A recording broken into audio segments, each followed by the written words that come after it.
Check this out. The president today actually got mad, got really mad, and he blasted Israel. He blasted Israel. Check this out.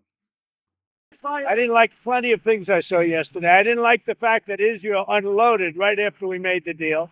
They didn't have to unload. And I didn't like the fact that the retaliation was very strong. But in all fairness, Israel unloaded a lot. And now I hear Israel just went out because they felt it was violated by one rocket that didn't land anywhere.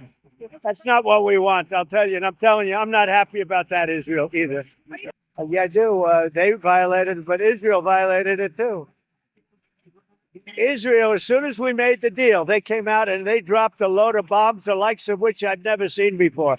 The biggest load that we've seen. I'm not happy with Israel. You know, when I say, okay, now you have 12 hours, you don't go out in the first hour and just drop everything you have on them. So I'm not happy with them. I'm not happy with Iran either. But I'm really unhappy if Israel's going out this morning because the one rocket that didn't land, that was shot, perhaps by mistake, that didn't land. I'm not happy about that. You know what?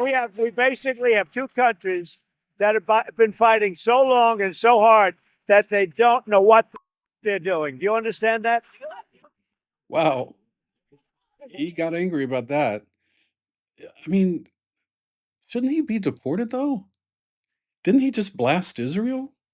Hasn't he deported a lot of students who protested at universities last year against Israel in favor of Gaza? I mean, why is he not getting deported? All right. I don't want him to be deported. Maybe I do a little bit, but okay. Anyway, back to the war. I haven't really said anything about it since the start because I wasn't sure what I could honestly say. What could I honestly say? Could I say I'm against it? No, I couldn't say that. Could I say he had totally messed it up? I couldn't say that because I didn't have any information to know whether or not he had messed it up. All the information we got was coming from him, basically. So, but I did have questions. I had a lot of questions. I mean, so far, he's told us that we had to bomb Iran because they were refusing to negotiate in good faith and that they were just a few days or weeks away from having nukes. But I didn't have any way to verify that. That was just what he said. And I know from past experience that relying on his word is not always the smartest or wisest idea. But even if he's saying what he believes to be true, it could still be inaccurate because of his seeming inability to think clearly and to take in information and assess it correctly. In fact, his ability to take it in at all because he seems to have such ADD that it's hard to imagine him sitting still for more than 30 seconds to listen to a story that's more complicated than somebody coming and telling you it's hot outside. But if they try to describe the weather pattern that made it hot and the fact that a front came in and the cold front left and a high pressure system came in, it's like, wait, like he's lost by that point. Anyway, either way, whether he's intentionally trying to deceive or whether he simply assessed the situation inaccurately, either way, you're not going to get the true story and you're not going to get the full story. But knowing how often he comes down on the wrong side of issues, it also makes it impossible to believe what he's saying. Not that you may think he's lying. He may not be lying sometimes. I think a lot of times he just doesn't know. I think he says things and he doesn't know, or he thinks what he's saying is true. To me, the definition of a lie is when you tell somebody something that you know is not true. And I really think in a lot of cases he doesn't even know that it's not true. It's just like it seems true. It seems like the right thing. Anyway, so yesterday he said there's a ceasefire. Then Iran said no, there's no ceasefire. Then later Iran said, yeah, okay, there is a ceasefire. Then this morning, or on Tuesday morning, Trump said that Israel violated the ceasefire, which you just heard. And so you never know if what he's saying is accurate or true or inaccurate and false. It's just, and especially in a case like this where we have no other source of information except him and his administration, then it's really hard to determine what's true. And going on past experience, I found it's probably best to assume it's not true until you get some corroboration until somebody who you trust and who has the ability to know comes out and says, yeah, what he said, that's what really happened. Anyway, when he lies about the things we can see, or when he speaks inaccurately about the things we can see, such as January 6th, or such as the 2020 election that Biden won, he says he didn't. He says he won the 2020 election in a landslide, which we know is not true. He says he won the 2024 election in a landslide, but he won by 1.5%, and he didn't even get over 50% of the vote. That's not a landslide. He did win. Why is it we're able to admit when he wins and also when he loses, but he can never admit that he lost? In his mind, he always won. Does he know that's not true?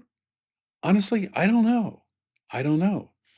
But if we see him telling stories that aren't true about the things we can know about, such as the election in 2020 and 2024, and such as January 6th, then it would be foolish to simply trust him or take him at his word on things that we can't know about.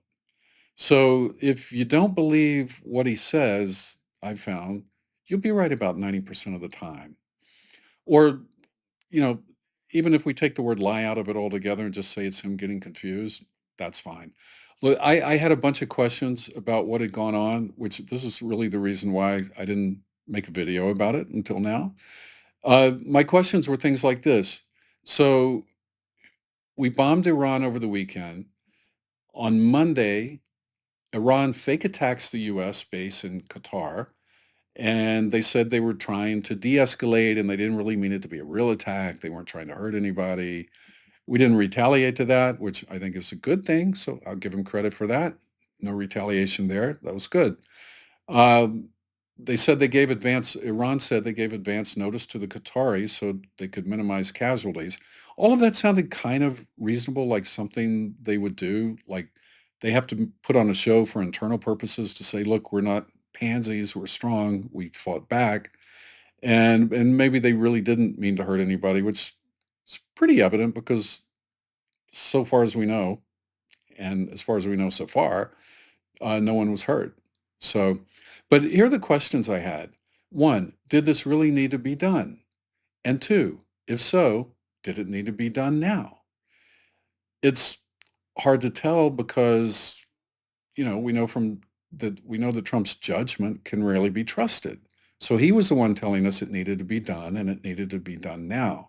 So I felt like until we got more information from somebody who does know and someone who we can trust, that we're just kind of flying blind. So I just didn't want to come on and say something stupid that a couple of days later people would realize that that was dumb. That didn't turn out to be the case. But anyway, now we're starting to get a trickle of information in from reliable sources, and I'm going to share some of that with you in a minute. But I saw a comment on Pastor Kahnke's Culture, Faith, and Politics channel yesterday, which is pretty interesting, and I'll put a link to that below. But the woman said this, it was pretty insightful. She said Trump has suffered several narcissistic injuries recently, and all these things have happened in a short period of time. For instance, he's taken on a new nickname recently, Taco. Trump always chickens out.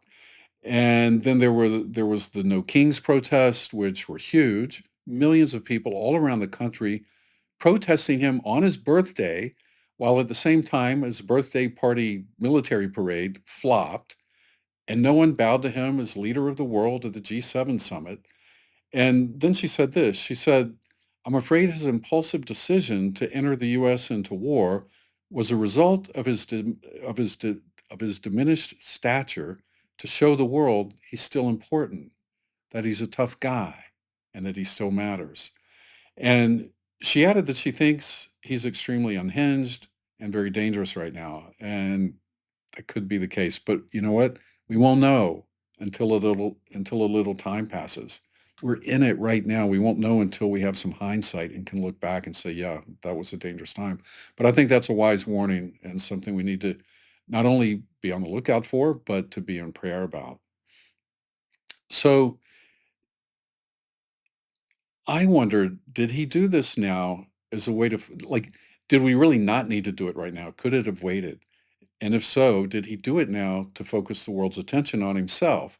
and to show that he still matters. I think for him, mattering really matters. I think it's so important to him that he matters and that he's seen to matter and that he can feel that people see him to be mattered. He needs to know that people know he matters. And he wants to be known as a big strong man, someone who can get things done and make things happen. So was he just grasping at anything that could possibly make him look relevant and take our attention off all those other things that have happened recently that didn't look so good for him? I don't know. I I think it's impossible for us to know, but I think it's also possible that he simply misdiagnosed the situation as he typically does because he can't take in the full information. And right now, I doubt he even has people competent enough to give him the full picture, even if he could listen long enough to understand what they're saying. But I wanted to look at some articles that shed a little more light on the situation. And let's take a look at this one from the New York Times today. It says strikes set back Iran's nuclear program by only a few months. And who says this? A U.S. report from the U.S. government, from the Department of Defense. Preliminary classified findings indicate that the attack sealed off the entrances to two facilities, but didn't collapse their underground buildings. Okay, well, let's see what the ramifications of this would be.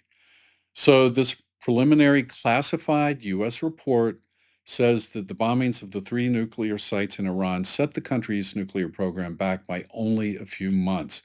But the important thing here is this comes from a US classified report. Some anonymous people leaked this out. And then we have down here before the attack, US intelligence agencies had said that if Iran tried to rush to making a bomb, it would take about 3 months. After the US bombing run and days of attacks by the Israeli Air Force, the report by the Defense Intelligence Agency, the DIA, estimated that the program had been delayed by less than 6 months. So it literally added a few weeks to the time it would take them to make a bomb. And this is according to the US Defense Department. The report also said that much of Iran's stockpile of enriched uranium was moved before the strike, which destroyed little of the nuclear material. Iran may have moved some of that to secret locations. So I think we're finding out that things may not have been as devastating as we thought, or as devastating as we were told by the president. Current and former, oh, yikes. That's why I highlight this stuff. I'd never be able to find the pertinent comments. I don't want to read the whole article to you, just get the highlights here. But current and former military officials had cautioned before the strike that any effort to destroy the Fordo facility, which is buried more than 250 feet under a mountain, would probably require waves, get this, waves of airstrikes with days or even weeks of pounding the same spot. So I have a feeling this may have been what happened. I have a feeling Trump may have been told we have these massive 30,000-pound bombs that will destroy it. It's the most powerful bomb in the world. And we can drop 12 on this place and it'll destroy it. They were made, they're called bunker busters. They were made to go deep underground and destroy things that are underground. But I have a feeling what he may not have been told, and maybe even what the people telling him may not have known, if there's part of this crew that's come in since the election or since his inauguration, I have a feeling they may not have even understood. No bomb can burrow 250 feet underground under a mountain and destroy whatever's underneath it in one go. No bomb can do that.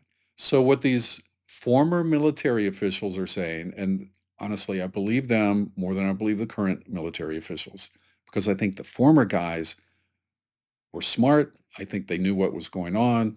And I think the new guys, I mean, Hegseth, come on. That's all I need to say, right? Anyway, they say it takes waves of airstrikes and days or even weeks of pounding the same spot. You pound the same spot, you drop some bombs, it digs however deep it goes, but maybe it only goes 15 feet and you got to do it again and again and again and again. And each time you dig out a little dirt, and then the next bomb digs out a little more, and it can take a long time, and it takes a massive number of airstrikes to do that. And what do we have? Like 1 day of airstrikes? I think they dropped 12 bombs on this facility, which they're saying is not nearly enough, which totally sounds reasonable to me. To think that we could do this in 1 day of bombing with 12 bombs, I don't care how big they are. I don't know of any bomb, and I'm no expert in military matters either, but it just doesn't seem logical that there's any bomb 30,000 pounds or 60,000 pounds that could go 250 feet deep into the earth on the first try. It just doesn't sound reasonable. But to have waves of airstrikes where you send in, bomber after bomber, day after day for several days or weeks, as they say, that sounds reasonable because each time they drop it, it goes a little deeper. And that sounds reasonable to me. The initial damage assessment suggests that President Trump's claim that Iran's nuclear facilities were obliterated was overstated. Who would have thought he would overstate that? I never occurred to me that that could be possible. You have to assume that. You have to assume whatever he tells you, however good he tells you it turned out, you have to assume it was only half as good, at least, even a quarter as good. And you'll be a lot closer to the truth if you do that. The Defense Intelligence Agency report indicates that the sites were not damaged as much as some administration officials had hoped, and that Iran retains control of almost all of its nuclear material, meaning if it decides to make a nuclear weapon, it might still be able to do so relatively quickly. All right. In other words, all this effort, all this bluster, all this screaming and yelling, and in the end, like nothing happened, nothing's changed. They apparently they obliterated the entrance to one of these facilities, which could make things tough for the Iranians for a few weeks. But they didn't do what we were told they did, and they didn't do what needed to be done. In other words, a half measure, as usual with this group of people.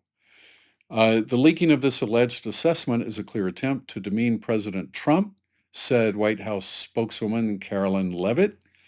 That was her answer when asked if these reports were true, that it hadn't the bombing hadn't accomplished as much as we've been told. She said the leaking of this alleged assessment is a clear attempt to demean the president. And then she says this: everyone knows what happens when you drop 14 30,000-pound bombs perfectly on their targets. Total obliteration. Well, guess what, Caroline? I don't think you have any military training either. And it apparently doesn't mean total obliteration. I don't know. It's like, I feel like the Three Stooges are running the country. Anyway, that's basically that article. One more thing, real quick, from The Atlantic, which I have here. This is from David Frum. And this was a pretty decent article. I just wanted to read a few excerpts from this from The Atlantic today. He says the rulers of Iran bet their regime on the Trump always chickens out trade. They refused diplomacy. They got war. They chose their fate. They deserve everything that has happened to them. Only the world's most committed America haters will muster sympathy for the self-destructive decision-making of a brutal regime. I agree with that totally. I mean, Iran, this is the most brutal regime. They used to hang people in the streets for just like minor behavioral violations of their rules, their fundamentalist Islamic rules. And I mean, talk about brutal. Can you imagine? I don't even want to describe it because I know people are listening and nobody wants to hear that. But it was a terrible regime. And I'll tell you this, a lot of people in Iran are glad this happened. I have an Iranian friend. He lived here for a few years. And that's what I love about New York. You meet people from everywhere. So he was a neighbor in my building and we became friends. He's been back in Iran for a couple of years now. And he told me just recently he wants Trump to bomb the smithereens out of them because he wants to get rid of the mullahs who rule the country because they're evil. They're absolutely evil. So striking Iran at this time and under these circumstances was the right decision by an administration and president that usually make the wrong decisions. True. Trump did the right thing, but he did the right thing in the wrongest possible way. Without Congress, without competent leadership in place to defend the United States against terrorism, and while waging a culture war at home against half the nation. Trump has not put U.S. boots on the ground to fight Iran, but he has put U.S. troops on the ground for an uninvited military occupation of California. Good point. Fight fellow Americans, but he won't send anybody over to fight the Iranians. Honestly, probably boots on the ground are the only way to truly get rid of these nuclear facilities. I think it's probably the only way. But I'm not advocating for that. I'm not saying I want that to happen either. But anyway, David Frum made those couple of good points. I think we should all be happy that their nuclear facilities got bombed, even if it only puts them, you know, in a bind for a few more weeks. Uh, but it's always good when we help get rid of things like that, I think, personally. But for the as for the no war faction of the MAGA base, um, you know, they're not really no war. I think David Frum mentioned that in this article. They're not really no war because they would like to have a war with Mexico and a war with Greenland, or is it Iceland? Anyway, you know, they don't mind having a war if it's with the right people. They don't mind Putin having war with Ukraine. They're okay with that. So they're not anti-war. They're just against the kind of wars that help our friends and hurt our enemies generally. So anyway, look, in the end, I don't think too much harm has come from this so far, but it could. And if we find out it didn't do the job, that could make it worse. If the Iranians decide to retaliate and really process, that could be bad. If they have sleeper cells in the United States, was the FBI informed ahead of time so they could, you know, really clamp down on these sleeper cells that we're told are here? Were they? I have a feeling not, because I have a feeling we have a crowd of amateurs running all of this now. You know, if they had appointed me as defense chief, it would be the same as appointing Hegseth. I have literally as much experience in that field as he does. Um, I could call the people of the generals together and say, hey, we got to launch something against Iran. What do you say we do? And as long as I kind of just go along with whatever they tell me, I'm sure I could have, had this attack going as well. But I wouldn't have known. Maybe I would think about it, but I probably wouldn't have. I probably wouldn't have thought about, oh, we got to notify the FBI and the CIA, and we got to find out if there are any sleeper cells here and see if they can go shut them down before we do this. I wouldn't have thought of that, most likely. So I have a feeling they didn't think about it either. I hope, anyway, I hope bad things don't start happening soon. I really do. They could have put us in a more dangerous situation, but we won't know until some time goes by. So let's see what happens. Let's hope for the best and let's pray for the best. Yeah, that's about it. Thanks for watching, and I'll see you next time.